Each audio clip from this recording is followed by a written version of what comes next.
estimados colegas, docentes, alumnos y asistentes en general, tengan ustedes muy buenas tardes. Este es un panel de la Academia de Ciencias Contables. Permítanme presentarme. Soy Rubén Alowani, profesor titular y secretario de la Academia de Ciencias Contables. Esta academia se dedica al estudio y al desarrollo de temas que en general son fronterizos de la disciplina de las ciencias contables.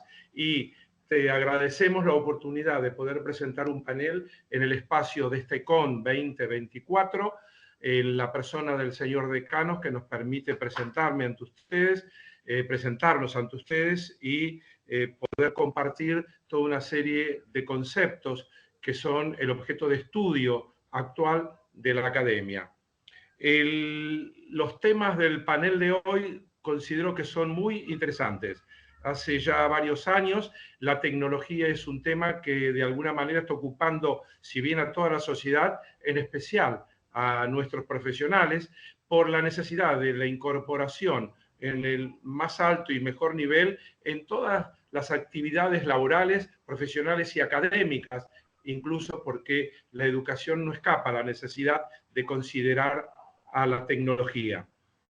Y en los últimos tiempos, yo diría en los últimos meses, se ha considerado en forma muy especial la inteligencia artificial, una cuestión que puede hacer cambios también muy grandes en todas las disciplinas del conocimiento y especialmente en la actividad profesional y académica de los contadores públicos, de los licenciados, que son nuestra disciplina. Y la tarde de hoy nosotros vamos a tratar con distintos enfoques, con distintas intensidades, la inteligencia artificial y la tecnología en nuestros conocimientos, en nuestra actividad. Tendremos 3 presentaciones con distinguidos profesionales, quienes son la doctora María del Carmen Rodríguez de Ramírez, los profesores Norberto Nacusi y Jorge Alberto Peralta, todos ellos con una trayectoria realmente muy larga, extensa y reconocida, y todos ellos también miembros académicos de la Academia de Ciencias Contables. En primer lugar, vamos a escuchar a la doctora María del Carmen Rodríguez de Ramírez, doctora de la Universidad de Buenos Aires, contadora pública, profesora nacional de inglés del Instituto Nacional Superior del Profesorado, tiene un posgrado en Ingeniería de Sistemas de la Universidad de Buenos Aires, tiene un posgrado en Docencia de la misma facultad, es directora del Centro de Investigaciones en Auditoría y Responsabilidad Social de la sección de Investigaciones Contables en el IADCOM, que es el Instituto de Investigaciones de nuestra facultad. Es docente investigadora con categoría 1 dentro del programa de incentivo de la U y directora de proyectos de investigación acreditados desde 1998. Profesora titular regular del grupo de asignaturas de contabilidad en la Facultad de Ciencias Económicas de la Universidad de Buenos Aires. Es docente de doctorado, posgrados y maestrías diversas en varias universidades nacionales y del exterior. Y también es par evaluadora del CONAU y directora de tesis del doctorado, maestría, grado y jurado de tesis. ¿Y de qué tema nos va a hablar la doctora Rodríguez de Ramírez? ¿De qué conocimientos va a compartir con nosotros?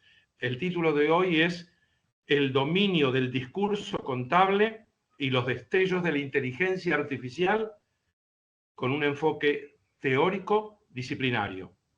Doctora María del Carmen Rodríguez de Ramírez, le invito a que nos brinde su presentación. Muchas gracias. No sé si ya se está viendo que estoy compartiendo. ¿Me dirán ustedes? ¿Se ve la presentación? Sí, se ve la presentación, sí. Bueno, se ve. Muchas gracias. Para mí es un honor participar de esta edición del ECON. En esta oportunidad, como miembro reciente de la Academia de Ciencias Contables, como señaló recién Rubén, para compartir con ustedes algunas reflexiones sobre esto que he denominado el dominio del discurso contable y los destellos de la inteligencia artificial. Compartiendo un poco cómo fueron los inicios en la investigación contable, desde un abordaje amplio del dominio de la disciplina que fui desarrollando con el doctor Carlos Luis García Casella de los años 80 en nuestro viejo Instituto de Investigaciones Contables, ahora sección de investigaciones contables dentro del Macro IATCOM. Y en esos momentos, con la lectura crítica de autores de diversas escuelas, traduciendo y sintetizando aportes que considerábamos valiosos para la academia, con el doctor García Casella, y de polemizar con otros colegas que tenían una visión más estrecha de la disciplina. En esos momentos, acudiendo físicamente a los libros que estaban en nuestra biblioteca, en el acervo también bibliotecario del instituto, con las donaciones que hacían algunos colegas, como el doctor Bértora y otros que nos acercaban material de autores extranjeros. Y bueno, esto me llevó después a ir trabajando en una aproximación holística de la contabilidad desde una perspectiva integradora, tomando en cuenta la relación con diferentes actores económicos y sociales, y considerando las influencias del contexto y los impactos del accionar humano y de las organizaciones sobre el mismo. Cosa que en la actualidad nos pone frente a esta carrera que estamos librando contra los efectos nocivos del cambio climático y la pérdida de biodiversidad. Y este acento en la sustentabilidad que vengo poniendo como marco abarcador del estudio de la contabilidad viene de antes de esta moda que hace unos años aparece con esa sigla ESG, Ambiente, Sociedad y Gobierno Corporativo, porque planteábamos ya desde hace unos cuantos años que era necesario tomar en cuenta los límites planetarios y considerando los cambios en la sociedad y las demandas de informes confiables para tomar decisiones, hemos propuesto una readecuación de un planteo original que hizo Yuri Ihiri allá por los años 70, que consideraba que la función principal de la contabilidad era ni más ni menos que facilitar las relaciones de accountability entre las partes interesadas en la sociedad y en el mercado. Y en ese sentido, esa readecuación tiene que ver con ampliar a quienes rinden cuenta, ¿no? Sacar del marco restringido a las entidades lucrativas para proponerlo para todo tipo de organizaciones, hacia quienes reclaman la rendición de cuentas, que no solamente son los inversores, sino distintos interesados, los denominados en la actualidad stakeholders, con la terminología anglosajona, y ese rol fundamental, ese papel, esa función que desempeña para velar porque las rendiciones sean confiables a través de su verificación independiente, el accountant o contador, que ahora tiene otros roles que se han ampliado, como dentro de las organizaciones que emiten rendiciones de cuentas, como constructor y administrador de los sistemas de información contable concretos y el armado o el diseño de modelos para construir distintos tipos de informes, y también con los grupos de interés para colaborar en su interpretación. Hemos analizado cuestiones sobre la contabilidad y la construcción de la realidad social a través de la referencia obligada a un trabajo de Heinz de 1988, que en el ámbito de la contabilidad financiera planteaba que al comunicar realidad construimos realidad. Y en esa línea relacionada con el manejo de la narrativa, estamos en la actualidad, después de muchos otros proyectos, abordando un proyecto sobre las cuestiones relacionadas con el greenwashing, con esos manejos narrativos que tratan de justificar lo que se dice, aunque no sea lo que se hace, y en la evaluación del paso de las palabras a las acciones concretas para cumplir con los compromisos asumidos, es que entendemos que la rendición de cuentas juega un papel fundamental. A lo largo de estos años hemos seguido los procesos de armonización de la regulación contable financiera internacional desde sus albores allá por los años 70 hasta su consolidación a principios del siglo XX. Y en lo que hace a las otras temáticas a las que hacíamos referencia, del cambio climático, la pobreza y la marginalidad, la defensa de la naturaleza y la biodiversidad, acompañamos también con nuestro análisis la evolución de los estándares y los marcos voluntarios sobre revelaciones de sustentabilidad que ya se están consolidando en normativas de aplicación obligatoria, ¿no? Con la Junta Internacional de Normas de Sustentabilidad, la ISSB, que se presentó en sociedad allá en la COP26 del año 2021, y que ya el año pasado emitió las NIF S1 y S2, basándose en todos esos marcos preexistentes, todas esas siglas, muchas de esas siglas que aparecen ahí en esa sopa de letras, y en la idea de generar normativas con un proceso debido como el que tenía IASB, que con sus normas internacionales está siendo utilizada en más de 140 jurisdicciones. Entonces, la idea con este nuevo cuerpo normativo es brindar información también a los inversores, también el foco del ISSB es restringido, sobre cómo las empresas generan o destruyen valor en el corto, mediano y largo plazo. Seguimos, ¿no?, con todas estas cuestiones, discutiendo temas como la materialidad simple o financiera, que es el enfoque del ISSB, frente a la materialidad doble, que es defendida, por ejemplo, por la Directiva de Información Corporativa de Sustentabilidad de la Unión Europea y por las normas europeas de sustentabilidad.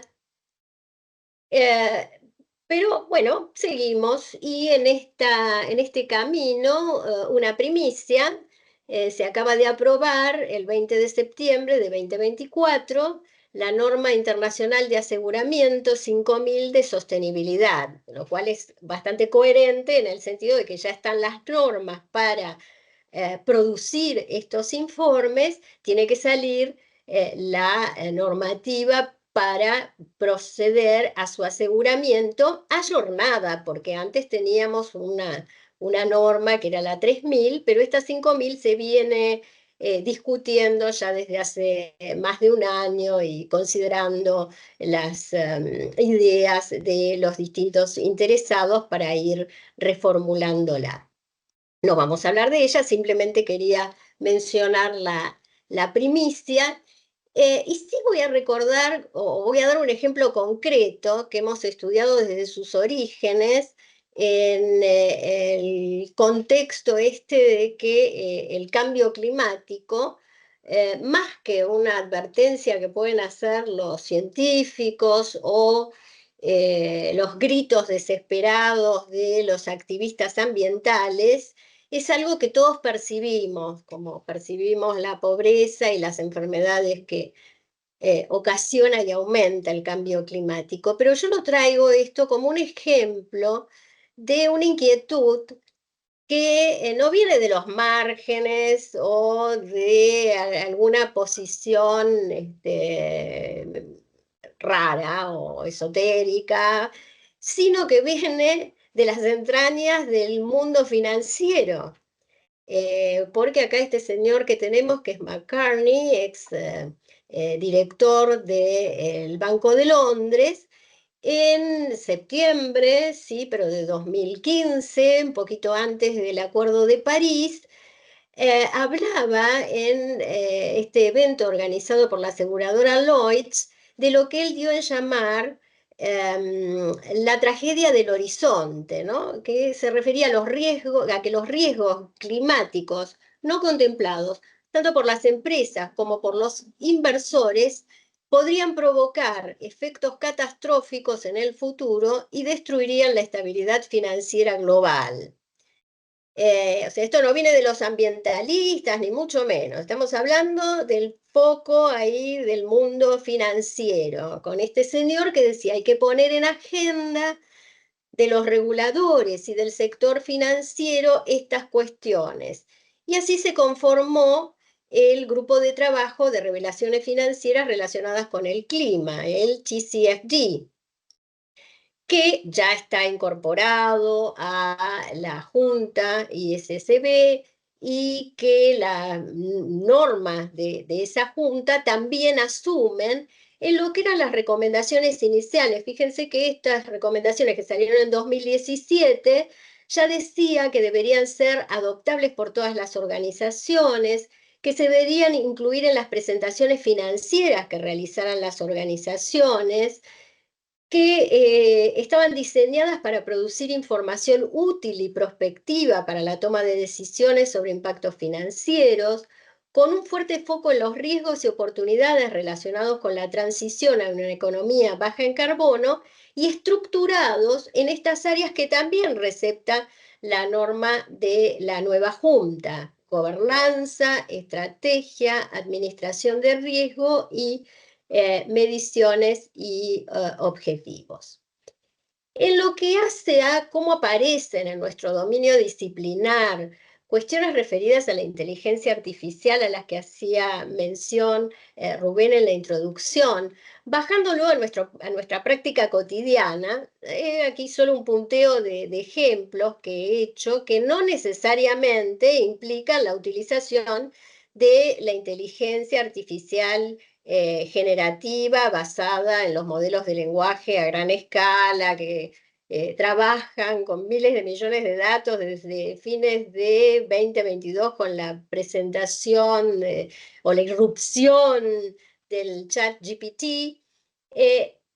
No estoy hablando específicamente de esto, que sí parecen estar produciendo un cambio de paradigma por la posibilidad que tienen de abordar cuestiones que son más complejas, ¿no? De modificar, producir conocimiento nuevo, modificar el existente, trabajando con distintos medios, texto, imágenes, música y videos, a diferencia de la investigación, de la inteligencia artificial tradicional. Muchos de los casos que tenemos acá en este punteo, que lo que hace es etiquetar o categorizar datos. Esta generativa busca sintetizar el conocimiento humano y desde ahí recrearlo, combinarlo, recombinarlo y, como decíamos, ayudar en tareas más complejas que requieren un alto juicio humano. Y ahí empiezan a cruzarse algunas líneas que nos tienen en este momento en una situación de expectativa, y a la que nos vamos a referir con algunas aproximaciones. Pero acá vemos, por ejemplo, en los últimos, ¿no? Más allá de todas las cuestiones de automatización y demás, quería marcar la utilización de estas herramientas de inteligencia artificial para identificar patrones y lograr información útil para las inversiones sustentables, para ayudar a las instituciones financieras a identificar empresas amigables con lo ambiental, social y de gobierno corporativo, evaluar inversiones, a cumplir con los requisitos regulatorios, con el armado que se está haciendo de algunos chatbots públicos como asistentes expertos para analizar la regulación ESG derivada de los estándares, toda la cuestión de interoperabilidad por la existencia de distintos tipos de normas y la construcción de chatbots privados que ya están desarrollando muchas empresas y firmas para diferentes tareas de reporting por el tema de la confidencialidad. Dicen, no, armemos el nuestro, no vayamos al público. Acá les traigo también un relevamiento recientemente publicado por McKinsey, que señala que el 65% de las organizaciones están utilizando regularmente inteligencia artificial generativa, lo cual comparativamente implica el doble de lo que ocurría en el relevamiento que se realizó con anterioridad. Y las empresas están viendo beneficios materiales como aumento de ingresos y reducción de costos en las unidades de negocios en que las están implementando. Y a nivel de la inteligencia artificial, no solamente la generativa, denotan las respuestas a este relevamiento un aumento global, llegando al 72% en 2024 de los que respondieron con respecto o con relación al 50% que representaba anteriormente. Pero a la vez de estos beneficios que se plantean, aparecen también en el relevamiento una serie de riesgos que plantean desafíos éticos, como ser la inexactitud en las respuestas que se obtienen, en muchos casos en lo que se llaman las alucinaciones, que nos da como respuesta la inteligencia artificial generativa. Cuando vamos a chequear y recurrimos a la fuente, vemos que no responde a ella, sino que por el algoritmo que se estaba utilizando, se elaboró una respuesta que no tenía suficiente fundamentación. Y acá es muy importante en todos estos procesos de aprendizaje de la inteligencia artificial generativa, el feedback que se le ofrece, ¿no?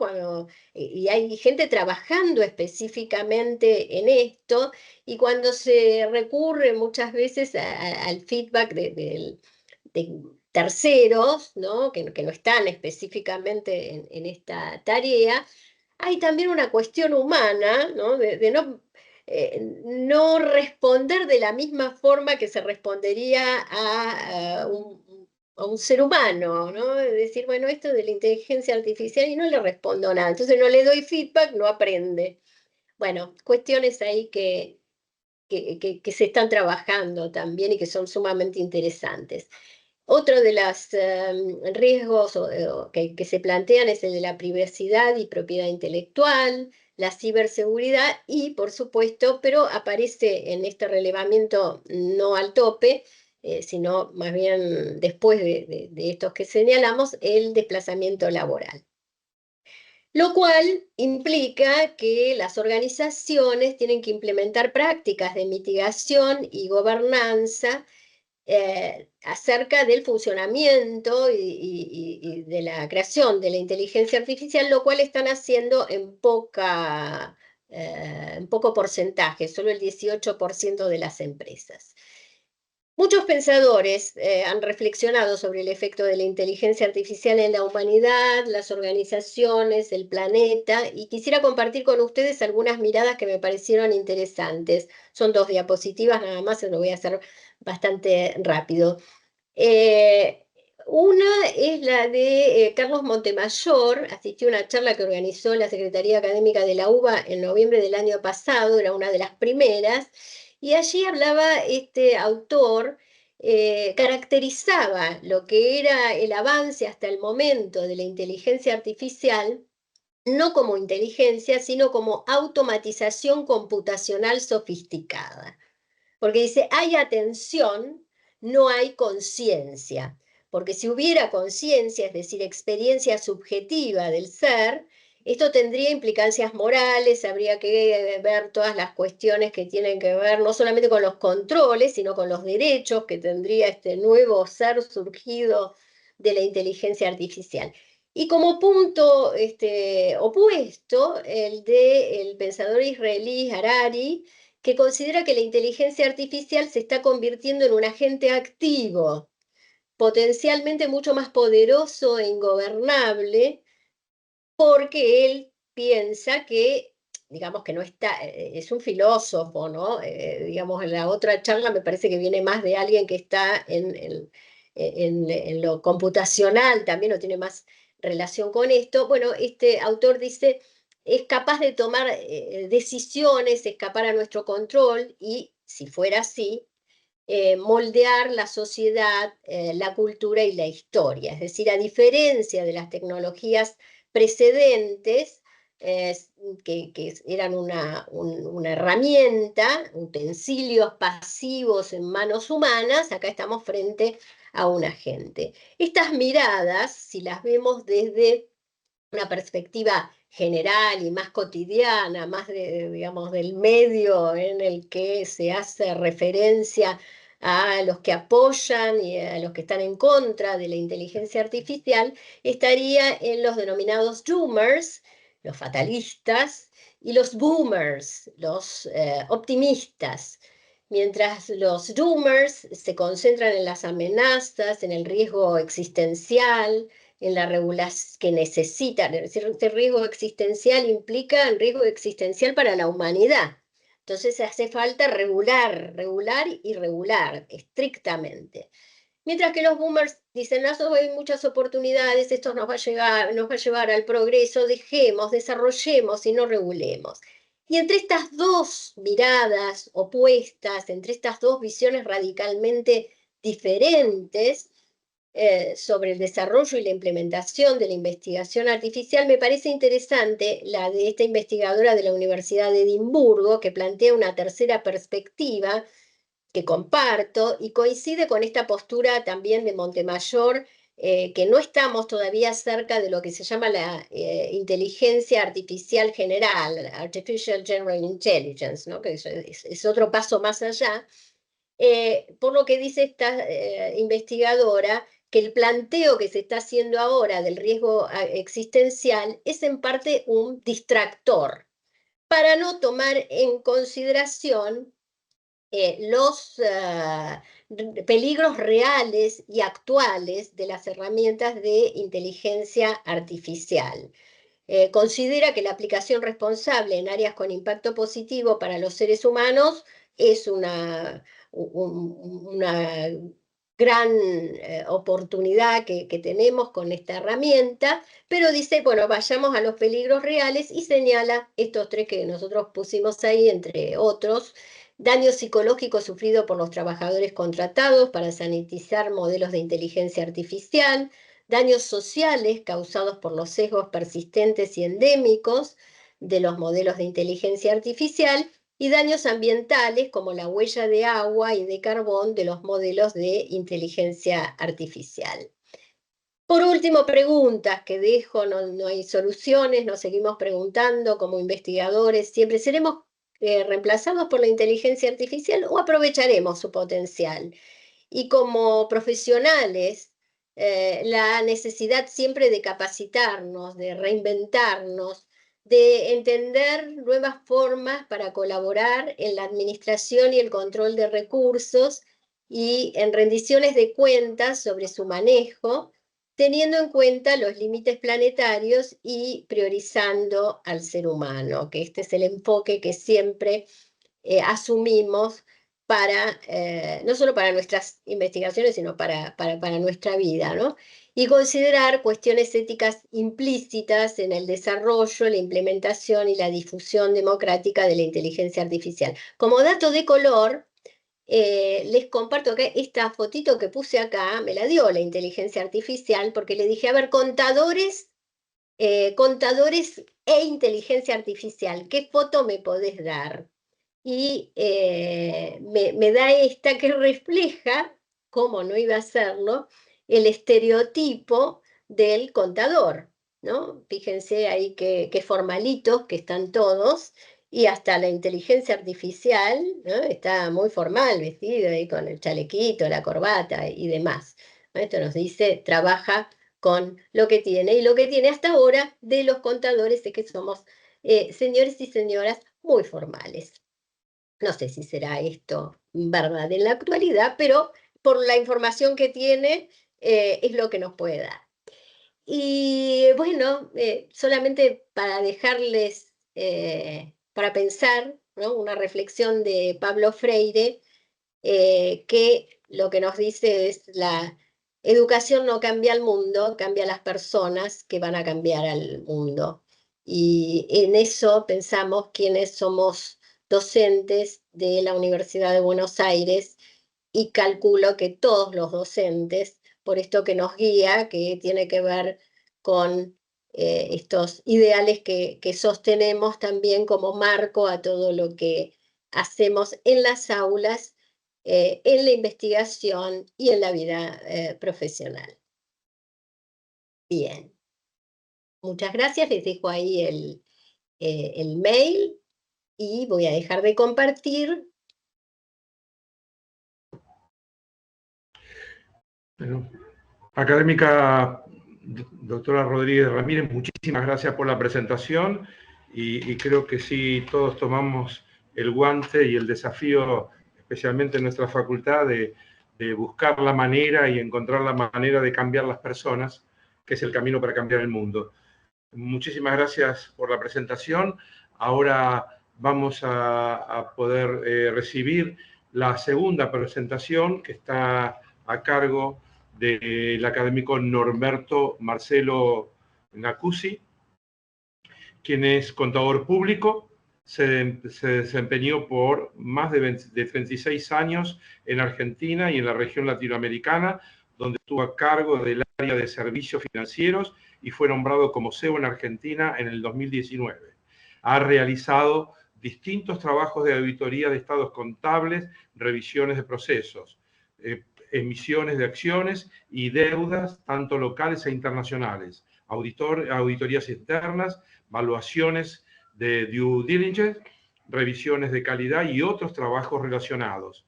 Actualmente es profesor titular de auditoría de la Facultad de Ciencias Económicas y profesor de la Universidad de San Andrés, dictando información financiera en la carrera de negocios digitales. Ha dictado posgrados y clases en distintas universidades, en la Universidad Católica Argentina, en la Universidad de Salvador, en la Universidad de Belgrano y también en la de Buenos Aires, en la carrera de abogacía, entre otras. Ha sido miembro de distintas comisiones en el Consejo Profesional de Ciencias Económicas en la Capital Federal, en el Banco Central de la República Argentina y en la Federación Argentina de los Consejos Profesionales de Ciencias Económicas. Es autor de distintos artículos sobre la materia y de auditoría de las entidades financieras del libro Tierras, temas de auditoría. ¿Y de qué tema nos va a presentar el doctor Nacusi? Luego de haber escuchado la presentación anterior que nos pudo introducir en el tema de tecnología e inteligencia artificial, el doctor Nacusi nos va a presentar el tema entidades financieras, foco en la tecnología. Doctor Nacusi, lo escuchamos. Muchas gracias, Rubén, por la presentación. Es un honor para mí estar en la academia y agradezco también a las autoridades de la universidad darme esta oportunidad. Quisiera confirmar que están viendo la presentación, así avanzo. ¿La están viendo bien? Sí, sí, perfecto. Sí. Muy bien, muy bien. Bueno. Muy bien. Bueno, qué mejor conectar que la gran presentación y el marco que nos dio María del Carmen con la realidad que también vemos en el día a día, y cuando pensamos en tecnología, en inteligencia artificial, y usando un poco lo que muy bien mencionaba María del Carmen, de rendiciones de cuenta, de sostenibilidad, de presentaciones financieras, pensando en los riesgos, ¿no? Lo que decimos es, bueno, si tomamos una industria que está muy vinculada a la tecnología y una industria que está muy vinculada a los riesgos, ¿qué mejor que hablar de lo que pasa en el sistema financiero? Y cuando nosotros hablamos de riesgos, seguramente si decimos, bueno, a ver, ¿de qué crisis nos acordamos que por ahora no está tan vinculada a la tecnología, sino que está vinculada más a la liquidez? Seguramente todos nosotros vamos a hablar de la crisis del 2001, nos vamos a acordar de la crisis del 2001, pero no es solamente eso lo que ocurrió con el sistema financiero, antes de concentrarnos en la tecnología, que vamos a ver cuánta vinculación tiene, sino que fíjense la cantidad de crisis que nosotros tuvimos de distintas formas, muchas de esas tal vez más vinculado a la crisis financiera como el tequila o a la crisis asiática. Pero ¿por qué traemos esto acá y por qué hablamos de la importancia de la crisis del 2001?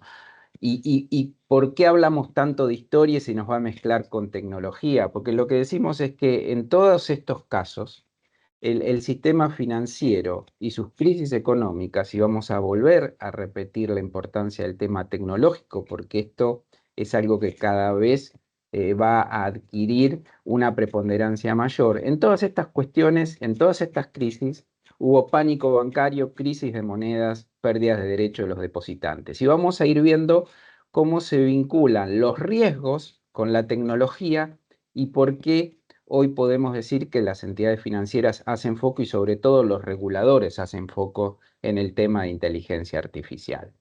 Cuando nosotros pensamos en las mayores crisis, y hablábamos del 2001, también es bueno resaltar como criterio general que todas esas crisis siempre se vincularon con cuestiones económicas y que cuanto más fuerte fue la crisis, fue porque más vinculación entre los problemas económicos y los problemas financieros, y vuelvo un poco a lo que muy bien decía María del Carmen, se relacionaron en el mundo. Cuando hay una similitud o un riesgo conjunto de cuestiones económicas y financieras, es donde la crisis se hace más importante. Y sin entrar a hablar detalladamente de cada uno de estos momentos, si tomamos esta serie del 91 al 2001, vemos que Argentina logró pasar distintas crisis financieras, como ser el impacto de la crisis mexicana, el impacto de la crisis rusa, el impacto de la crisis asiática, pero así todo el sistema financiero se manejó de forma solvente. Sin embargo, cuando el problema se sumó a las crisis financieras, haciendo hincapié en un problema económico, ya hizo realmente una erosión muy grande y logramos, digamos, no poder sostener y tuvimos con la crisis del 2001 unas crisis que realmente nos dejó marcado, que si nosotros preguntamos de los últimos años, le preguntamos hasta inclusive chicos jóvenes y más jóvenes del 2001 y todos recuerdan o habrán escuchado hablar de esa crisis. Y ahora vamos a meternos un poco en este jugador que es el sistema financiero, bajando un escalón más para abajo. Sin hacer toda la historia de lo que pasó en el 2001 al 2024, sí podemos decir, a ver, en las 4 cifras grandes de las presentaciones financieras. En ese momento había activos por 99.000 millones, depósitos por 56.000, préstamos por 44.000 y patrimonio neto consolidado de las entidades financieras por 14.000. En todos estos años pasaron muchas cosas. Al mismo tiempo que iba evolucionando la tecnología, también iba evolucionando el sistema financiero. Al mismo tiempo que todo crecía a nivel regulaciones, el sistema financiero se hacía más sólido justamente para evitar esa crisis tan terminal que tuvimos en el 2001 y tratar de evitar, como decíamos, que se vuelva a repetir. Ahora, si ponemos la foto a hoy, vemos que tenemos un sistema financiero que a nivel activos y a nivel depósitos creció más o menos cerca de un 50%. Pero escuchamos permanentemente que el sistema financiero es un sistema financiero que no evoluciona. Sí evoluciona la tecnología, pero no la parte del movimiento que el sistema financiero argentino tiene que presentar a través de la economía. Y una razón importante de eso, y siempre lo escuchamos, y acá están los números que lo demuestran, es que cuando hablamos de los préstamos hoy están en un nivel inclusive en una moneda homogénea que podríamos medir en dólares, en un número mucho más reducido que lo que estaba hace más de 23 años. Y esto es realmente un desafío que nuestro sistema tiene. Sin embargo, también se dice permanentemente que el sistema financiero está mucho más sólido. Y esto lo podemos ver porque los patrimonios netos consolidados de los bancos subieron más de 2 veces. Sin embargo, cuando nosotros pensamos en términos de cómo es el crecimiento y cómo es la ponderación y cómo es la participación del sistema financiero, nos damos cuenta que estamos bajos y vamos a relacionarlo con dos cosas. Por un lado, la cantidad de entidades financieras. Nosotros hoy tenemos un número de entidades financieras. Acá pusimos una serie que arrancó en el 96 y como se estacionó mucho, preferimos directamente trabajar sobre el último número del 2024. Hoy tenemos 76 entidades financieras. Cuando nosotros lo vemos en términos numéricos, así como decimos el nivel de activos no ha crecido lo que creció el Producto Bruto del mundo o lo que crecieron los activos de las entidades financieras a nivel mundial.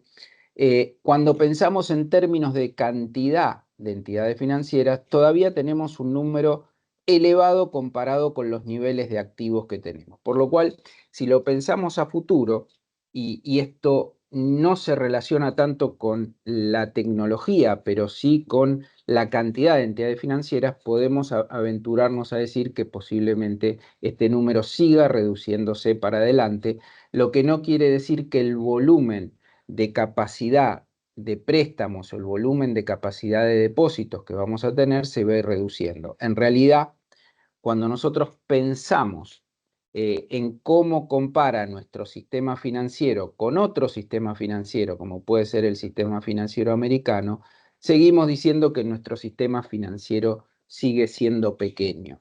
Sin embargo, cuando nosotros miramos los números tomados individualmente, no comparativamente, sino individualmente, nos damos cuenta que estamos hablando de un volumen impresionante de cantidad de operaciones, que lo vamos a ver ahora un poquito más adelante.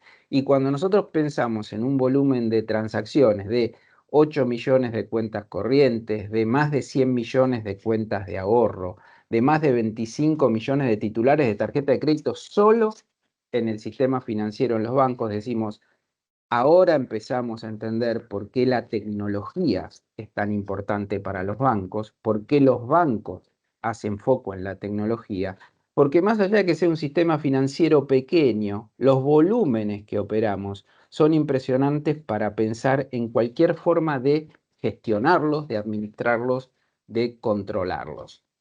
Y cuando pensamos en cómo es el negocio en sí, después de la primera gran foto de lo que sería el sistema financiero argentino, decimos, bueno, ojo porque es un negocio de alto nivel de intermediación. ¿Por qué? Y porque se trabaja con los depósitos de terceros, se trabaja totalmente apalancados.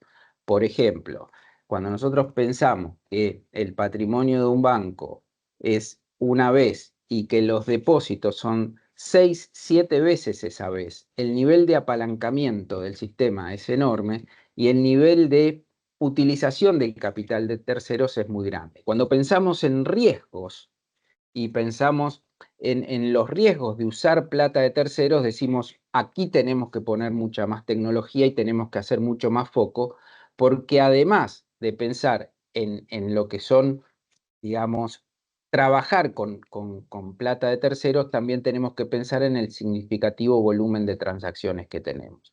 Cuando pensamos que hay un montón de riesgos, como ser, me posiciono en uno, riesgo de crédito, el banco está usando plata de un tercero para prestarle a otro, volvemos a pensar cómo hago para controlar, para manejar todos esos riesgos con los volúmenes que se transaccionan, y entonces la tecnología vuelve a tener una importancia muy significativa en el manejo de todo lo que es el sistema financiero, por eso lo volvemos a traer como ejemplos.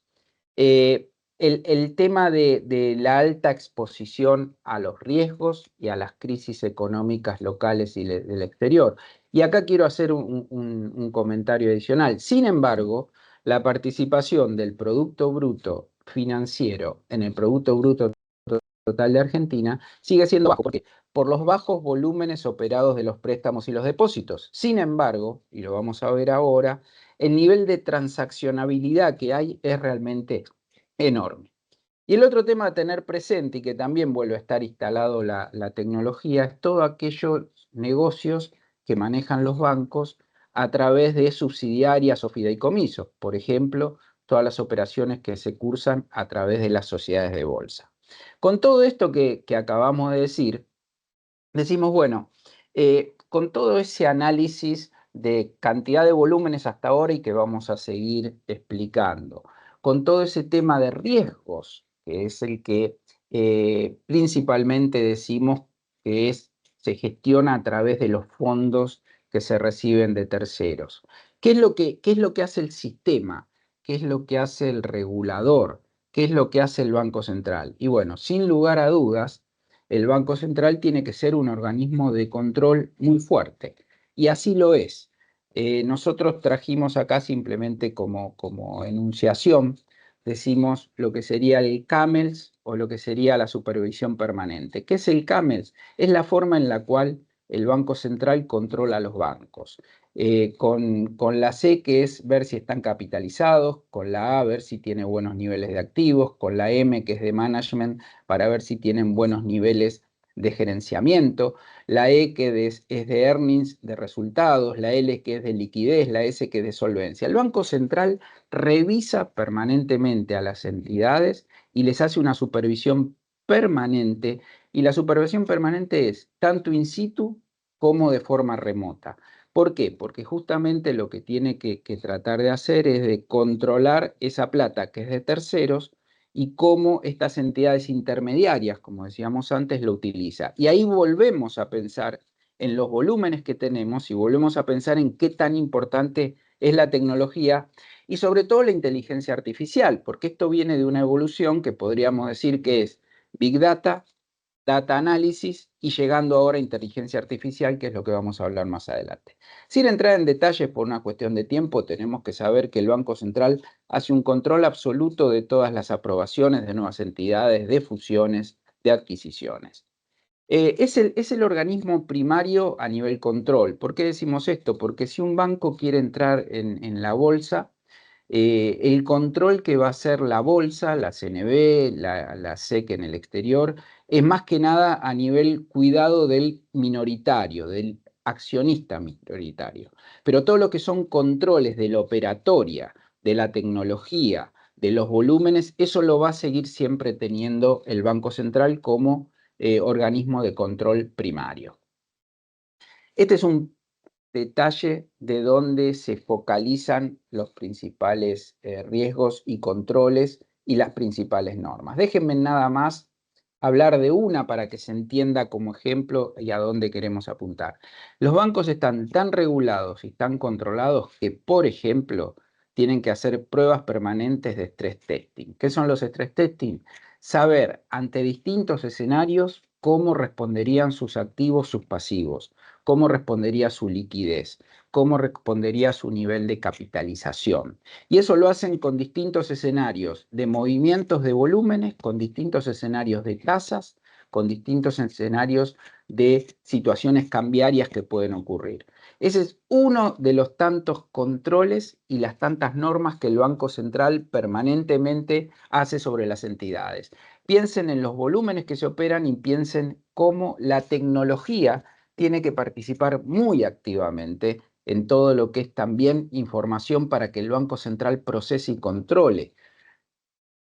Y acá empezamos a hablar de por qué, más allá de que decimos, y es una afirmación correcta, que el sistema financiero es un sistema financiero pequeño, por más que digamos que los préstamos en Argentina sobre el Producto Bruto están por debajo del 10% y en otros países están inclusive por arriba del 50%. Y no estoy hablando de países desarrollados, estoy hablando inclusive de países que son similares a nosotros, estoy hablando de países de la región. Sin embargo, más allá de que sea un sistema financiero chiquito, fíjense lo que son las estadísticas. Estos son números actualizados, algunos a junio, y los que estaban más recientemente a julio. No importa si es junio o julio, porque estamos hablando de cifras realmente impresionante. Fíjense, 555 millones de transacciones, de transferencias. Las transferencias push son las que nosotros generamos como usuarios. Pagos de transferencias a partir de QR, 48 millones de operaciones, crecimientos de 63% entre un año y otro a nivel operaciones. Cheques que se compensaron, fíjense, el 74% de los cheques se compensan a través del e-check. El e-check es una herramienta tecnológica que ya está dejando de lado, por supuesto, todo lo que es el tema físico de los cheques. Operaciones de crédito, 153 millones en el mes de operaciones de pago. Extracciones, 96 millones de extracciones en 17.000 ATMs que tenemos. Operaciones que se hacen extrabancarias por tarjetas de débito. O sea, todo esto lo que nos demuestra, más allá de que presentemos más o menos números, es los volúmenes operados. Y con estos volúmenes, cuando nosotros los pensamos en términos de dónde estamos hoy, nuestra foto, pero al mismo tiempo lo pensamos en términos de lo que sería la evolución, todo lo que vemos ahí señalado en el slide, que es el crecimiento de la población bancarizada, la evolución tecnológica, los cambios en los medios de pago, los cambios normativos, las mayores competencias, sin ir más lejos, que tienen las billeteras, nos hace pensar que todo este volumen que hoy se está operando y que sería imposible manejarlo artesanalmente, ahora vamos a avanzar un poquito más sobre eso, claramente nos lleva a pensar que la tecnología, la inteligencia artificial tiene un papel clave y que no solamente lo tiene clave, sino que se espera mucho más y esta evolución va a ser permanente, constante y como decíamos al principio, va a ser absolutamente geométrica. Y sigo. No solamente se va a seguir reproduciendo y tomar más velocidad por los volúmenes transaccionales que cada vez siguen creciendo, por la mayor autenticidad de las operaciones. Tenemos un tema tecnológico que nos lleva a pensar cada vez más de cómo controlarlo, cómo mirarlo, porque es justamente lo que nos está pasando a todas las organizaciones, que es el aumento de la rotación del personal, los riesgos de fraude y cada vez mayores exigencias de directorio y accionistas. Todo esto sigue haciendo el embudo de la tecnología cada vez más importante. Y nosotros decimos, para pararnos didácticamente en lo que es la academia y lo que es nuestra facultad, decimos, bueno, si quisiéramos pensar en lo que era nuestro enfoque tradicional y yo tratara de encontrar el punto rojo, el problema, aquello que tengo que revisar, aquello que me hace un cliente, cómo manejar su perfil para saber si puedo prevenir o no el tema de lavado de dinero, digo, bueno, ¿cómo hacíamos antes con el enfoque tradicional? Y tal vez nos parábamos en los puntitos amarillos, que era lo que nos daba la capacidad para revisarlo. Bueno, hoy la tecnología nos permite tener un proceso mucho más continuo, donde si yo quiero encontrar el punto rojo, aquel punto de riesgo, de control, de gestión, de cómo el banco lo tiene que mirar, de cómo lo tiene que mirar el Banco Central, pensando en este nivel de transaccionalidad. Y seguramente con Big Data, con Data Analytics y con inteligencia artificial voy a poder encontrar el punto rojo, porque ya no voy a estar mirando artesanalmente, sino lo voy a estar mirando desde el punto de vista de tecnología, y donde en realidad me voy a concentrar ya no tanto en encontrar esos puntos amarillos y ver si detecto el rojo, sino en analizar el 100% y en tratar de identificar y neutralizar el 0,5, como decimos aquí. Por eso es que ya tenemos claro que la tecnología nos pasó por encima, pero lo que estamos haciendo hoy es tratar de explicarlo cómo lo maneja el Banco Central. Y el Banco Central frente a esto tuvo que reaccionar. Y reaccionó sin entrar en sumo nivel de detalle con todas estas cuestiones. Fíjense, no vamos a entrar en detalle por una cuestión de tiempo, pero esto es una normativa específica del Banco Central. El Banco Central tiene una normativa, hay 3 slides que explican todo lo que el Banco Central le pide a los bancos a nivel tecnología. Cada uno de estos puntos tiene un desarrollo específico realizado por el Banco Central y una exigencia del Banco Central hacia las entidades financieras. Sería imposible entrar en detalle, es una norma súper detallada, pero es el enfoque y la respuesta del Banco Central a los temas tecnológicos y también a la inteligencia artificial, como está detallado en la sección 4. Son 12 secciones súper detalladas. Para que se den una idea, la sección 12 es el glosario de los términos. Pongo la segunda. Me concentro en esto, por ejemplo, gestión de la seguridad de la información.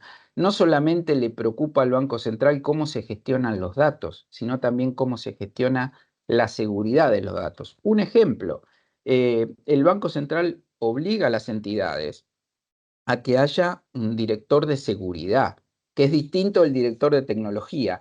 En las empresas no tan tecnológicas como un banco, lo que suele ocurrir es que hay una persona específica de seguridad, pero que está incluida dentro del sector tecnología. Acá el Banco Central lo pide especialmente. Esto es una respuesta al tema de inteligencia artificial y tecnología. Una preocupación constante por la gestión de la continuidad del negocio. Ahora vamos a entrar en algunos ejemplos. Fíjense. Seguimos. Esto es una norma súper detallada. Piensen que, por ejemplo, el punto 7.1 tiene un detalle de una norma y una explicación de lo que el Banco Central le exige a las entidades. Por ejemplo, en el 7.2 en gestión de cambios, ¿sí? Y así podemos seguir explicando cada una. Pero era realmente excedernos en el tiempo. Lo que queríamos hacer era dar una explicación de un pasito más abajo de algo genérico que explicamos antes y entrar a cómo lo maneja y lo gestiona una entidad financiera y el Banco Central. Entonces dijimos, bueno, hablemos nada más de algunas cosas, de algunos ejemplos. Por ejemplo, las entidades financieras tienen que tener toda una estructura de gobierno corporativo. Tienen que tener específicamente un esquema de roles y responsabilidades. El Banco Central le dice, en tecnología les voy a decir cuáles son las responsabilidades que tiene que tener el directorio, la alta gerencia, las áreas de tecnología. Por supuesto, esto siempre acorde a las operaciones, a los procesos y a la estructura de cada banco. Cuanto más grande sea el banco y más universal sea, más exigencia va a tener. Pero lo pide detalladamente. Pide detalladamente un organigrama con segregación de funciones, donde esté separado las actividades de desarrollo, lo que son los usuarios y lo que es seguridad. Todo tiene que estar en un marco normativo formalizado, todo tiene que estar escrito y adecuadamente comunicado para que todos en el banco lo conozcan y a su vez para que el Banco Central pueda ejercer su función de control, ¿sí?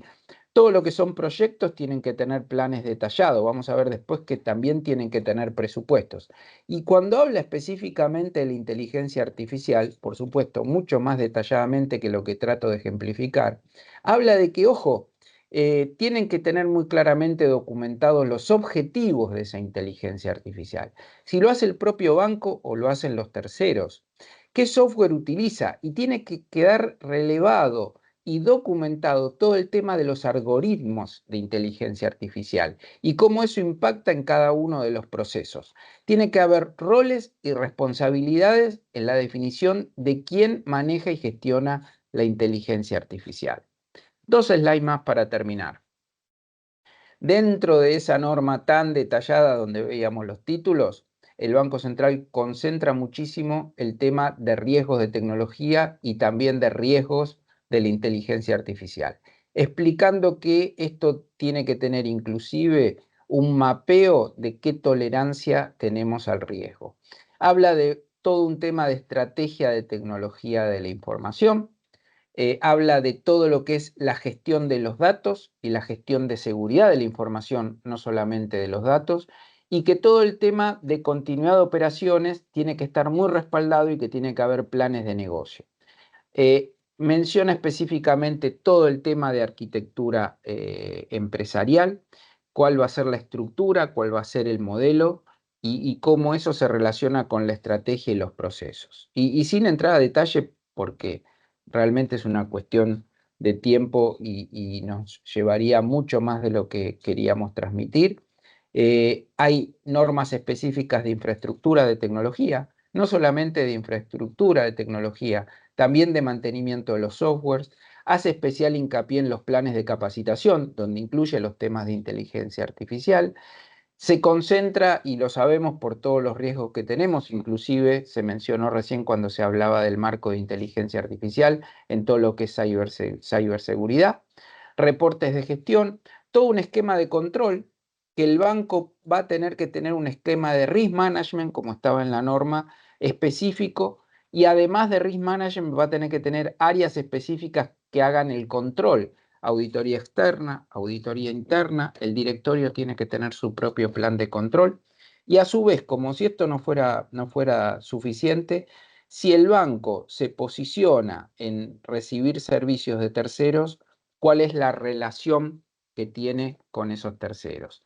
Por lo cual, un poco lo que queríamos tratar de transmitir es la inteligencia artificial, sobre todo la tecnología, está muy encauzada en los bancos, muy detallada, muy trabajada, y el Banco Central ha sido un regulador que se ha preocupado mucho por tratar de poner foco en la tecnología, y ahora también lo está haciendo en la inteligencia artificial, que sabemos qué es lo que se viene, sobre todo porque estamos convencidos que toda esta evolución va a empezar a multiplicar, como decíamos, de manera geométrica la realidad de las operaciones y los riesgos que vamos a tener mirándolo para adelante, por lo cual tenemos un gran desafío y una gran oportunidad.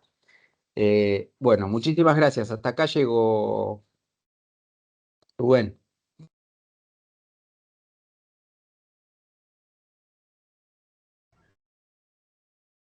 Bueno, profesor Norberto Lacuzzi, muchísimas gracias por la presentación. Ahora pasamos a la tercera exposición de la exposición de hoy.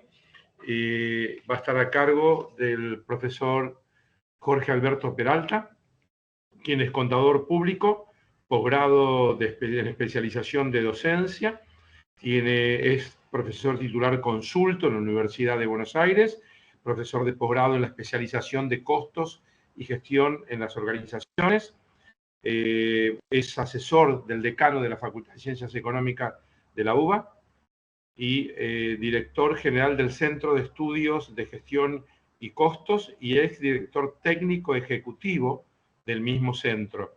Es miembro del Consejo Académico de Posgrado de la especialización de Costos y Gestión Empresarial en esta facultad, miembro del Comité Editorial de la revista Enfoques de la editorial La Ley, miembro del Comité de Investigación en el área de costos de la Universidad de La Plata, es autor de varios libros, entre ellos Herramientas para la gestión y costo de los negocios de la editorial La Ley, de la gestión empresarial y los costos, con algunos colaboradores también de la editorial La Ley, la gestión empresarial y los costos, que en su primera edición también hizo La Ley, y fue colaborador del libro Teoría y Práctica del Sistema de Costos, cuyo autor fue Daniel Cascarini, jurado titular en varios concursos del grupo de asignaturas de la Contabilidad de Gestión y Costos.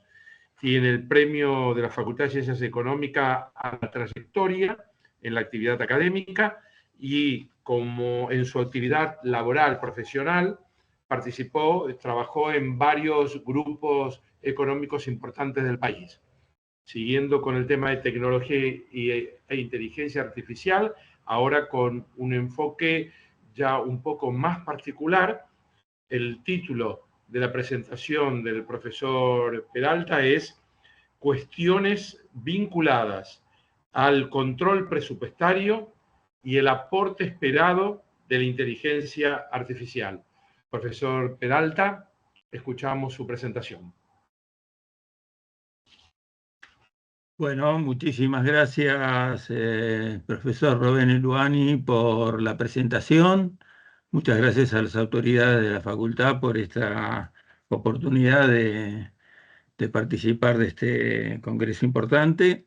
Y bueno, vamos a tratar de demostrar de una manera lo más sintética posible el tema en cuestión, o sea, partiendo de, yo me concentré en el tema de control presupuestario, un poco partiendo de la idea de que es un tema que está muy poco desarrollado en la bibliografía, o sea, nosotros podemos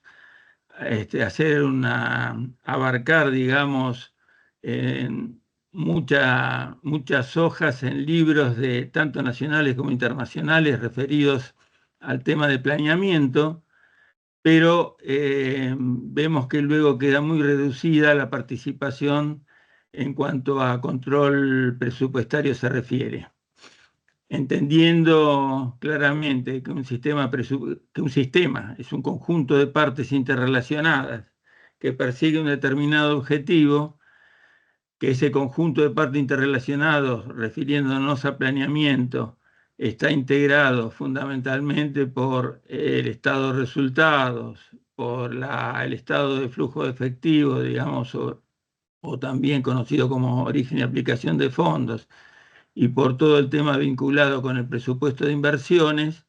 Ahí estaríamos refiriéndonos al aspecto vinculado con el planeamiento, con el presupuesto, se haya pasando por los distintos niveles estratégico, táctico y operativo, y concentrándonos sí entonces en el control presupuestario, que es parte de ese sistema. O sea, cuando hablamos de sistema presupuestario, generalmente se puede llegar a entender que es solamente el planeamiento, y si obviamos el control presupuestario, damos por tierra con el concepto de sistema presupuestario. En la Facultad de Ciencias Económicas, este tema se trata, además en el área de administración de la facultad, o sea, de la carrera de administración de licenciado de licenciado en administración de las empresas, se trata también en la de carrera de contador público, en la materia de gestión y costos, y fundamentalmente donde más lo he visto de una manera profunda tratado es en una materia optativa que es planeamiento, se llama planeamiento y control presupuestario, que indudablemente aporta mucho para aquel estudiante que la elige para su formación desde el punto de vista académico. Me interesó el tema también para exponerlo, tratarlo en este punto, dado que existen importantes relaciones interdisciplinarias cuando queremos abarcar el tema del control presupuestario, tanto con lo vinculado con la administración, con la contabilidad propiamente dicha, con la economía, con las matemáticas. O sea, hay varios departamentos en la facultad que indudablemente tienen puntos en común para tratar de que este tratamiento que estamos tratando de llevar adelante, clarificarlo en algunos aspectos, más considerando que en la bibliografía nos cuesta encontrar una profundización adecuada. El primer punto que merece una reflexión es decir, cuando hablamos de control presupuestario, esa palabra control la vemos reflejada, buscamos un sinónimo y encontramos alrededor de 30 sinónimos, palabras que todos los días utilizamos, desde seguimiento, monitoreo, fiscalización, etcétera, etcétera, vigilancia. Bueno, esto ahora lo vamos a tratar de clarificar, por lo menos que sea parcialmente, cuando nos tratemos de referirnos a las escuelas que tratan de alguna manera o que han tratado la valorización o la valoración del comportamiento humano, como la escuela latina y la escuela anglosajona. Y nos quedamos, después de todo ese recorrido por el diccionario de la Real Academia Española, diciendo que en definitiva el control concretamente implica la existencia de un comportamiento o una conducta deseable, incluyendo la evaluación de las actividades ante la ocurrencia de desvíos. Partiendo de ahí, cuando estudiamos las escuelas que se han desarrollado respecto al tema de control, o sea, ya vinculado con la teoría de control de las organizaciones, según la distinta valoración que tiene el comportamiento o la conducta humana, nos encontramos con esa escuela latina y la escuela anglosajona. La escuela latina indudablemente apunta en mayor medida al tema de autoridad, o sea, de intervención del Estado, con establecimiento, encontramos ahí establecimiento de pautas, de reglamentaciones, de límites en la escuela, y ahí encontramos también que la fiscalización, la vigilancia, precisamente, mando, preponderancia, dominio, son esos conceptos que decíamos de control, como para tratar de caracterizar esa escuela latina en cuanto a qué tipo de control se refería. A un control que tiene que ver con un modelo de organización autoritaria. Se desarrolló también en su momento la escuela anglosajona, que indudablemente ya apuntaba no a la intervención del Estado, o por lo menos de una manera mucho más moderada, y básicamente un poco bajo el esquema de libertad económica, y digamos, esa escuela apuntó claramente hacia el concepto de control como guía, retroalimentación, autocontrol. De alguna manera el autocontrol implica un cambio de actitud de las personas frente a viejos paradigmas de control interno y de auditoría. O sea, es una superación, un trabajo, un entrenamiento de la gente, de una cultura organizacional donde de alguna manera el agente, la persona en la empresa es capaz de llevar adelante las tareas sin el tipo de control que conocimos nosotros bajo un esquema más autoritario. Relacionado con esta escuela anglosajona, vamos a recordar perfectamente la administración por objetivos, que tenía de alguna manera que estaba apuntando al control por resultados.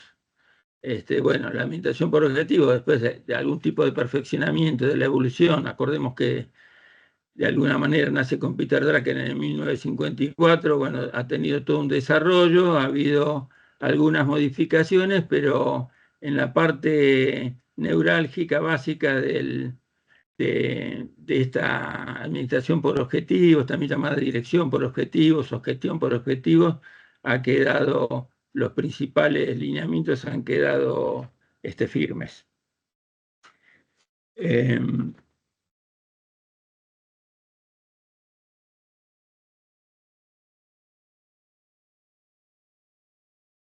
A ver.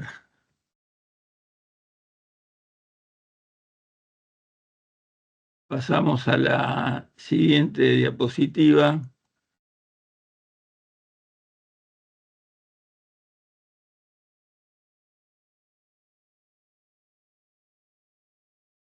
Más adelante, un poco.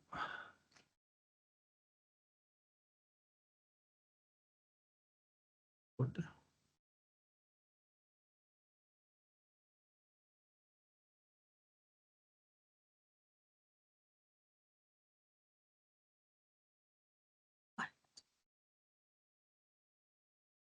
Cuatro.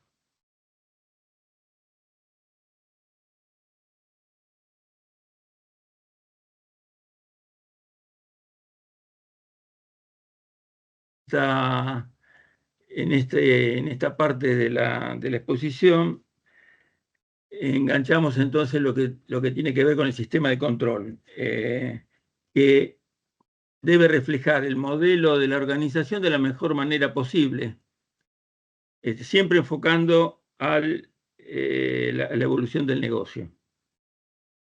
Ese sistema de control tiene que referirse o vincularse claramente con el modelo de organización, y ahí estamos en el tema también de cultura organizacional y la vinculación que decíamos al inicio en cuanto al aspecto de administración, desde el punto de vista y del control, en donde participa fundamentalmente la contabilidad a partir de la comparación que después vamos a hacer con la información proyectada o presupuestada. Un modelo de organización se nutre de dos elementos, ¿no? Consta de señalar el problema y de definir una solución. Si solamente nos quedamos en señalar el problema y no avanzamos en definir la solución, indudablemente estamos a mitad de camino. Sería como decir, avanzo en algún tipo de elemento, lo dejo plasmado como un problema, o sea, avanzo en lo que sería un diagnóstico, pero no defino una solución. Y las características, o sea, un sistema de control tiene que presentar determinadas características, donde indudablemente para que sea confiable tenemos que partir de que sea preciso, de que indudablemente nos dé seguridad, porque va a ser base para el proceso decisorio, la confección de esa comparación que vamos a realizar entre la realidad y lo presupuestado. Tiene mucha importancia la oportunidad también de los informes, en el sentido de que hoy cada vez se ha ganado muchísimo tiempo los que venimos trabajando en el tema de planeamiento y control de gestión hace muchos años. La oportunidad, indudablemente lo que se tardaba antes para llegar a tener un número, ya notábamos de que el avance se fue dando de una manera vertiginosa, porque hoy en día, al poco tiempo de cerrado cada uno de los meses de un grupo, de una empresa, de una entidad, estamos en condiciones de comenzar a tratar de tomar decisiones en base a esa información que ya tenemos. El tema de economía, o sea, la relación costo-beneficio es un tema importante en lo que se llama el planeamiento y control, porque indudablemente en general es una de las debilidades que se le encuentra por el alto costo que tiene, y si no está balanceado con un buen resultado, o sea, con un resultado satisfactorio en cuanto a lo que podamos hacer con ese análisis de las desviaciones y para tomar las medidas correctivas, va a ser un problema. La inteligibilidad o la comprensión es una parte fundamental por parte de los que van a ser usuarios de la información, seguramente internos, niveles de decisión interna en la entidad, criterios razonables, ¿no es cierto? O sea, estándares, aunque no estamos mostrando en este caso un esquema donde se utiliza costo estándar, sino simplemente estamos diciendo, bueno, cuáles son los parámetros que consideramos válidos para llevar adelante esta tarea de control. Y finalmente, la importancia, por supuesto, de las acciones correctivas, que es no quedarnos solamente con el planteo, con el diagnóstico, sino con el intento de la mejor solución posible.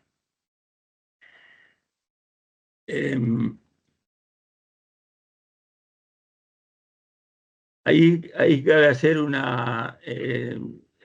un comentario sobre todo esto que estoy hablando, que está referenciado al sector privado. Bueno, en el sector público también hemos encontrado en el tiempo dos corrientes, la tradicional y la moderna, según cuál es el deseo de lo que se quiere verificar o controlar. O sea, la corriente tradicional ya ha quedado de alguna manera superada totalmente, porque es un control orientado al cumplimiento de legalidad, o sea, a cuestiones jurídicas que entendemos que son formales, y evolucionó a partir de la ley 2456 del año 92, vigente a partir del 93, en una corriente donde se prioriza el perfeccionamiento de sistemas y técnicas, o sea, básicamente apuntando a la gestión por resultados. O sea, en eso fue evolucionando el sector público, llevando entonces claramente hacia que haya quedado normas del año seguramente 2007, fue el momento en que se adoptó la gestión por resultados y está evolucionando en ese sentido.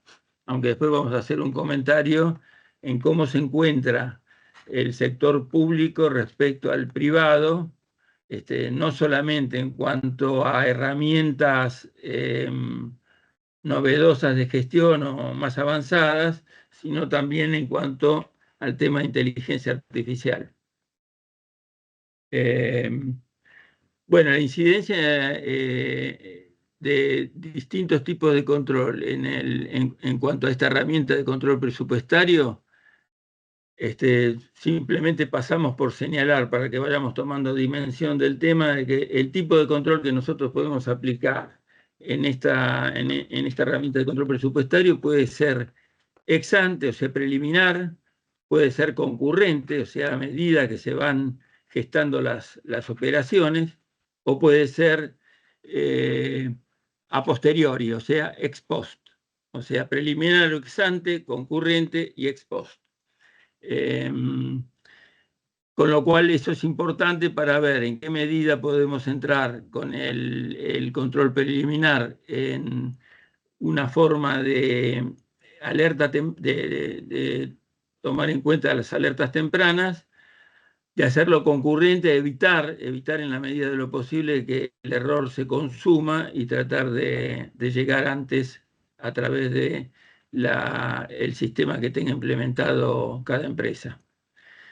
Finalmente, y que después se va a ir relacionando con la inteligencia artificial, la concepción de costeo y la base temporal. Concepción de costeo se le llama al armado y exposición de los costos. O sea, normalmente desde el punto de vista de normas contables profesionales, nosotros tenemos el uso del costeo por absorción en base a costos normalizados, ¿no es cierto? O sea, que sería la base temporal. Pero en general uno ve que en la práctica se utiliza el costeo por absorción o el costeo variable, y bueno, lo que estamos propiciando, con ayuda que vamos a tener seguramente del manejo de una importante base de datos, de poder utilizar tanto el costeo por absorción como el costeo variable, que se basa fundamentalmente en la correcta segregación de componentes fijos y variables, de utilizar el concepto de contribución marginal, lo que nos va a permitir, en la medida que sea una empresa poliproductora que tenga varias líneas de productos, que pueda obtener, digamos, o manejar la contribución marginal que genera cada uno de esos productos y ver en qué medida los costos fijos después abiertos en directos e indirectos nos permita llegar en la mayor medida posible a una especie de bottom line, o sea, no vamos a llegar posiblemente al resultado neto, pero nos va a permitir ver en qué medida cada producto, línea de productos, está contribuyendo con la ganancia neta después de impuestos que tiene cada tipo de producto y o servicio, ¿cierto? En base a la base temporal, que indudablemente tienen que ser costos incurridos, que sería la parte más básica del desarrollo de un sistema de costos, lo vamos a tratar de ir evolucionando hacia el costeo normalizado, que es lo que propicia las normas contables profesionales, y al costo estándar, que no estamos usando en esta presentación para no complicar un poco todo el avance de la explicación.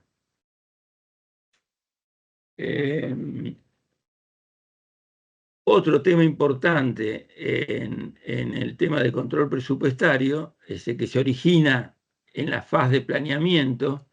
Acordémonos que estamos en la fase de la administración, el planeamiento es la primera, la organización, la coordinación, la dirección y el control. Bueno, la primera es el planeamiento, y indudablemente el planeamiento arrastra después el problema de la evaluación presupuestaria e impacta en el control presupuestario. Entonces, en la medida que tengamos desarrollada la herramienta de control presupuestario, pero que no la estemos valorizando o evaluando lo más correctamente posible, indudablemente va a dar por tierra un poco con la eficacia de la herramienta. O sea, lo que estamos buscando es ver qué alternativa podemos llegar a utilizar, con lo cual normalmente lo que se aconseja es que que partamos de un presupuesto a moneda base o fija, o sea, el presupuesto a moneda original, un presupuesto a moneda corriente cuando utilizamos algún índice de inflación o de ajuste, como puede ser un índice general o eventualmente un índice específico que corrija en la parte correspondiente materia prima, salarios, tarifa de servicios, tasa de interés, tipo de cambio, etc. Un presupuesto a moneda corriente que nos estaría indicando, bueno, en la función que seamos una empresa, por ejemplo, exportadora, que nos permita ver que queremos llevar todo a moneda extranjera, una moneda dura, ¿no es cierto?, que de alguna manera pueda esquivar el problema inflacionario. Y bueno, ahí lo podemos hacer con un tipo de cambio al cierre de cada mes, o deflacionando eso y llevándolo al momento de origen. Igual circunstancia, podría ser otro mecanismo, el presupuesto a moneda constante base o un presupuesto a moneda homogénea. En todo esto lo que estamos tratando es que tanto el presupuesto como la realidad esté expresado en términos de una misma moneda.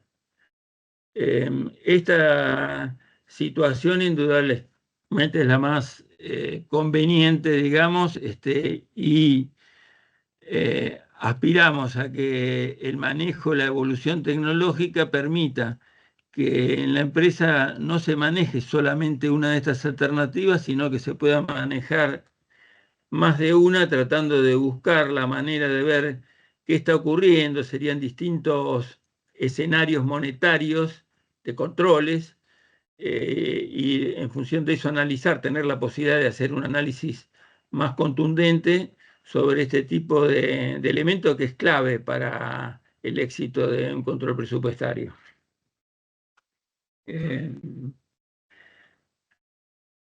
Llegamos al punto en que el control presupuestario, la columna vertebral, digamos, una vez superado todos estos elementos, es el informe tipo o reporte de desempeño.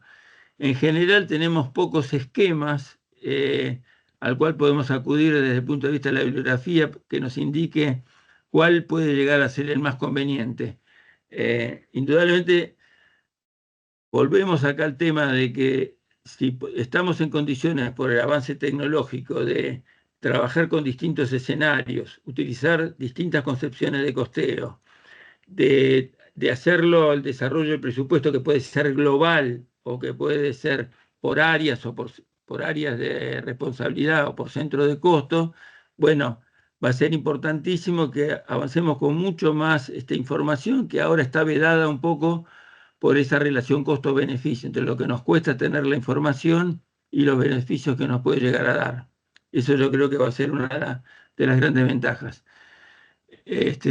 Lo mismo, como indiqué recientemente, el método de evaluación presupuestaria, de poder utilizar más de una versión o más de una alternativa, la apertura por línea de productos, poder avanzar más en el desarrollo de indicadores, inclusive por áreas, tanto en producción, comercialización, finanzas, recursos humanos, sistemas, etc.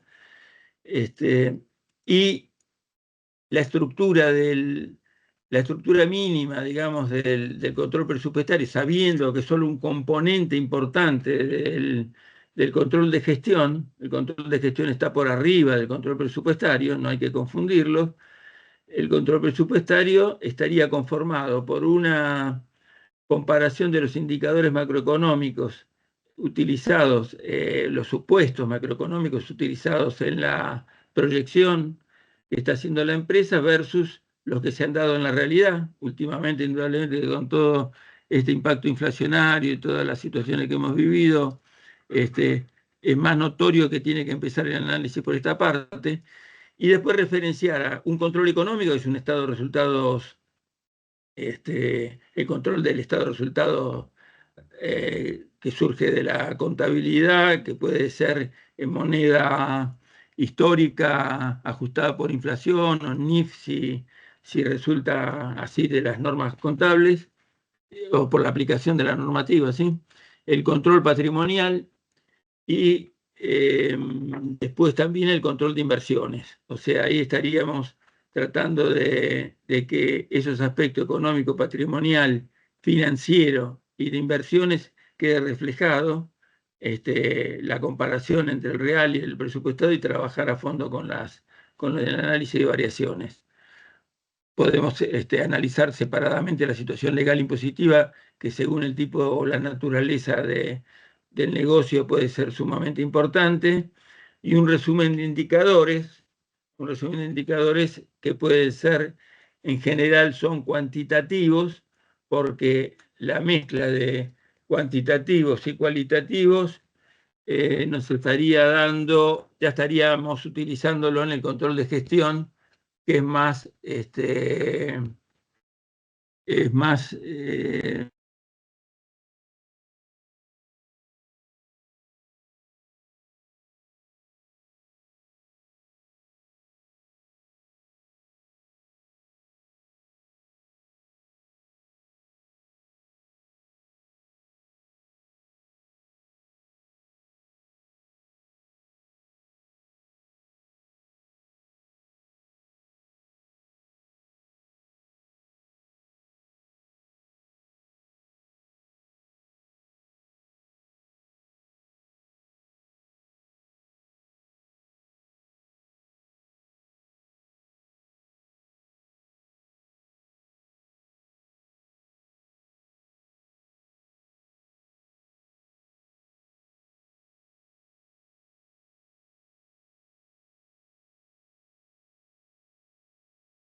bueno. Ya estás, ya está.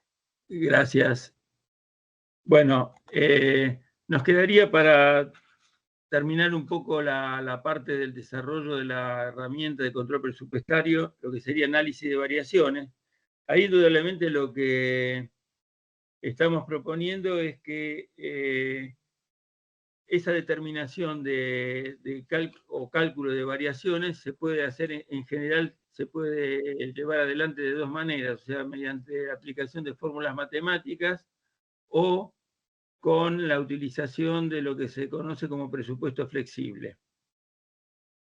Ese análisis de los desvíos, asumiendo un estado de resultados, nosotros lo podemos llevar adelante a través de las variaciones, tanto a nivel de ingresos por ventas como del total de costos de mercadería, si lo estamos usando en el costeo de producción, o lo más conveniente como herramienta en la contabilidad de gestión es utilizar costeo variable, donde podemos hacer el análisis de los ingresos por venta, variación, volumen y precio, por separado respecto a lo que hacemos con los costos variables, o se utiliza mucho también y se propicia que sea a partir de la contribución marginal, donde estamos englobando tanto los ingresos por venta como los costos variables, y llegando entonces a determinar las variaciones a nivel de contribución marginal.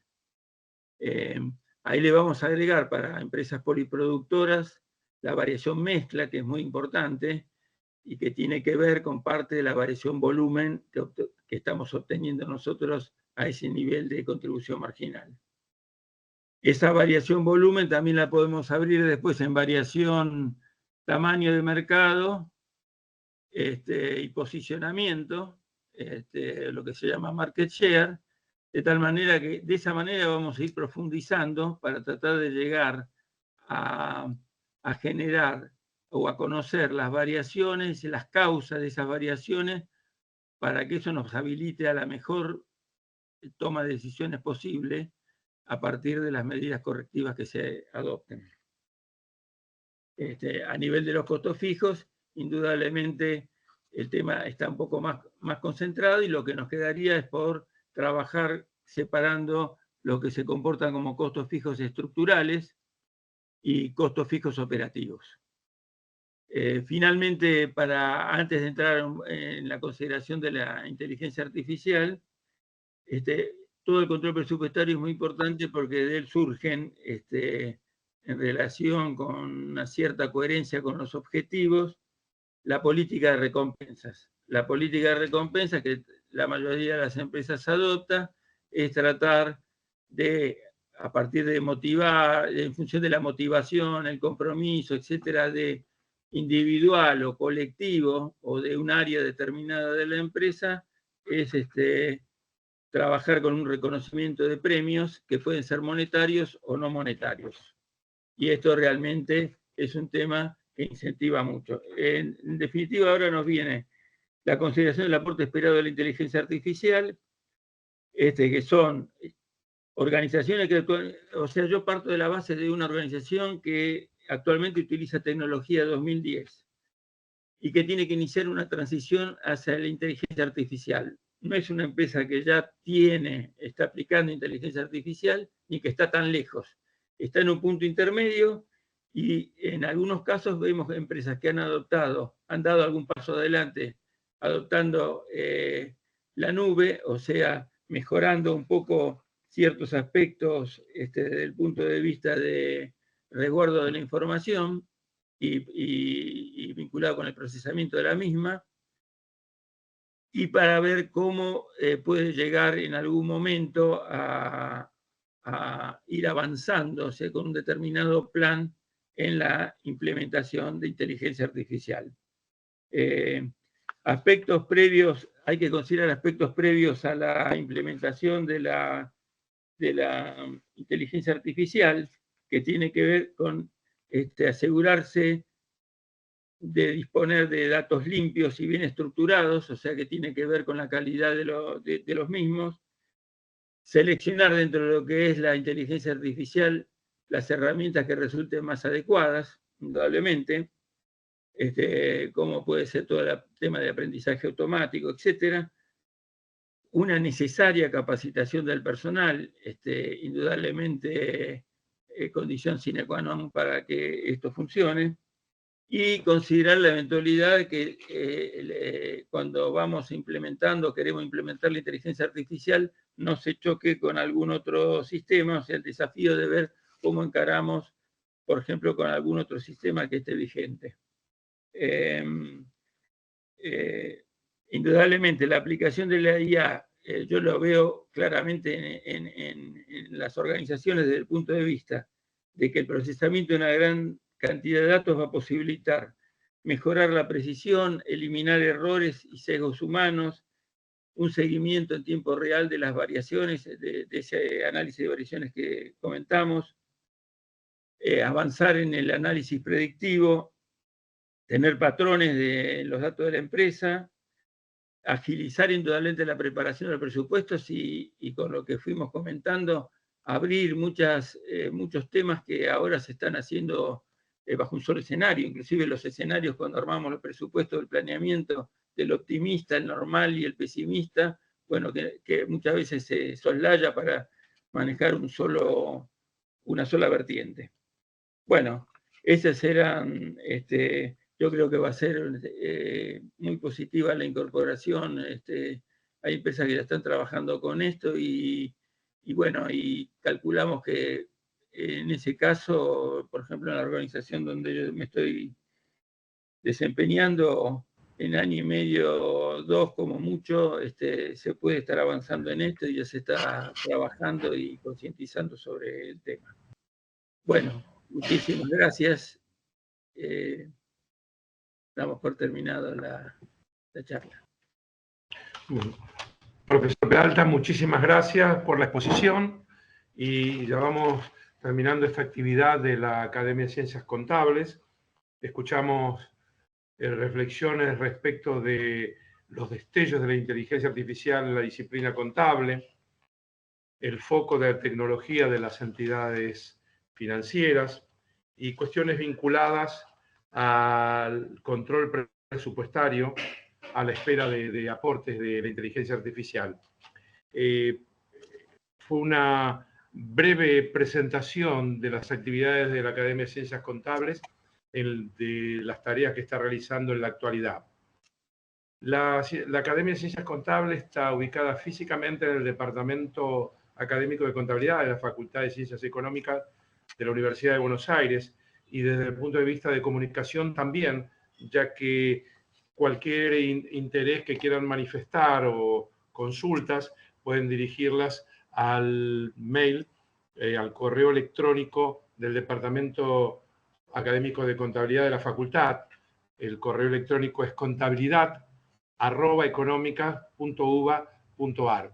Yo le pido a los compañeros académicos que abran la pantalla, así podemos hacer el agradecimiento en persona.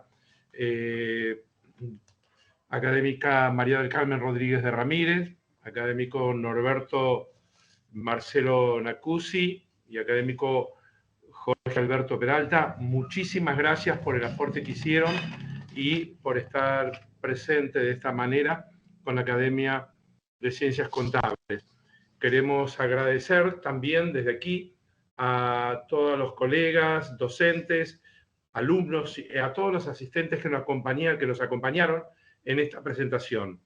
La Academia de Ciencias Contables seguirá con su tarea de estudio, de investigación, en aras de empujar siempre el conocimiento fronterizo de nuestra disciplina. Muchísimas gracias a todos. Muchas gracias a todos. Muchas gracias. Gracias, colegas.